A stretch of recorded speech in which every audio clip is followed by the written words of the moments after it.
The Opportunity Challenge is a joint grant-making initiative between the West Mariam Massefa Fund and the Tarsadia Foundation with the goal of empowering immigrant and refugee communities to thrive. Over 400 organizations applied to the Opportunity Challenge. We selected 12 incredible organizations to be grantee partners. 3 of those organizations were convened to discuss their work in the area of financial access and inclusion for both immigrant and refugee workers and their families, as well as business owners. Featuring Inclusive Action for the City, Mission Asset Fund, and Neighborhood Development Center. We spoke to leaders from these organizations and asked them about their efforts to improve financial access and inclusion. Why is the work you're doing so important? My name is Rudy. I work at an organization called Inclusive Action. We're a community development financial institution here in Los Angeles. We work on making sure that families and entrepreneurs have access to capital. Policy change is critical, but we also need to think about how resources come into our communities or how they don't. And Inclusive Action does a lot of work to make sure that entrepreneurs like street vendors have access to low interest loans, have access to business coaching. And in this pandemic especially, we're working to make sure that they have access to grants and other resources that could relieve them of the mounting debts that they're experiencing. I think, one of the things about the Mission Asset Fund in our work for the past 14 years is about, focusing on low income and immigrant communities and really helping develop their financial security. I think for us, the question was like, how do you actually do that? When in fact, most people that are immigrant, and low income have no access to the most basic of financial tools like a checking account, savings accounts, or even a credit. The CFPB found that 46 million people are unbanked. And so for us, we actually turned to what they were already doing. They were practicing in this rich tradition of lending and saving with one another called tandas, kundinas, susus. And so we took that tradition and basically helped formalize it in such a way that we could actually then report to credit bureaus. The Neighborhood Development Center has been around for almost 30 years, and we believe concentrated poverty needs concentrated opportunity, and that we need to build communities from within.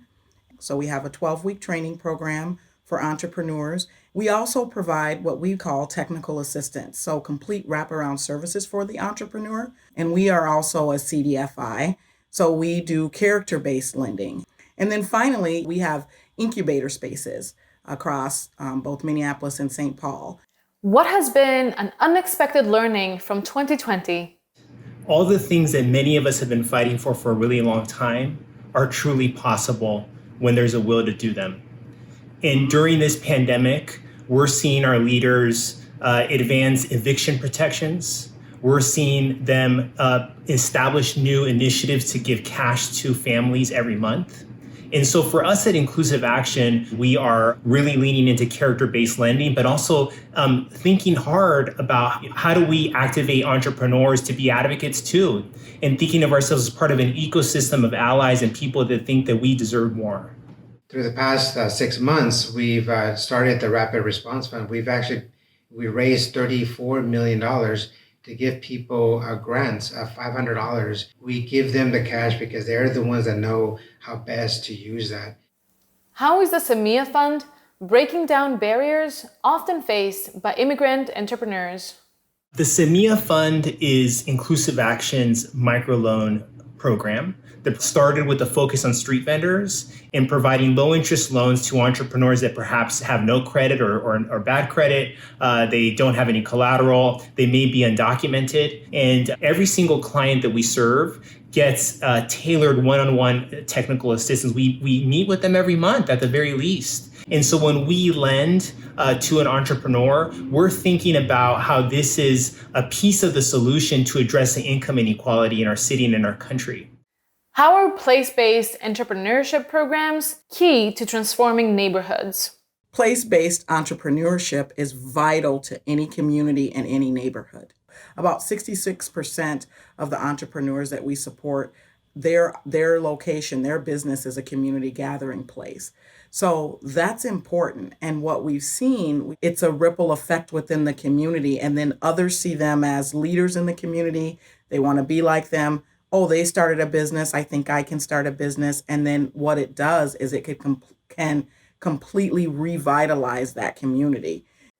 How do you see the Opportunity Challenge grant helping you drive more impact in your community?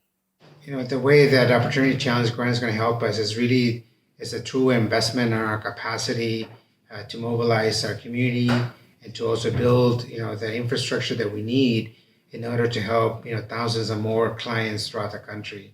The Opportunity Challenge grant is helping us tremendously. It's really investing in inclusive action in two ways. Number one, it's supporting the business coaching that we offer our clients who receive a loan from us. And it's also supporting and stabilizing our loan loss reserve that will allow us to help our clients beyond this pandemic.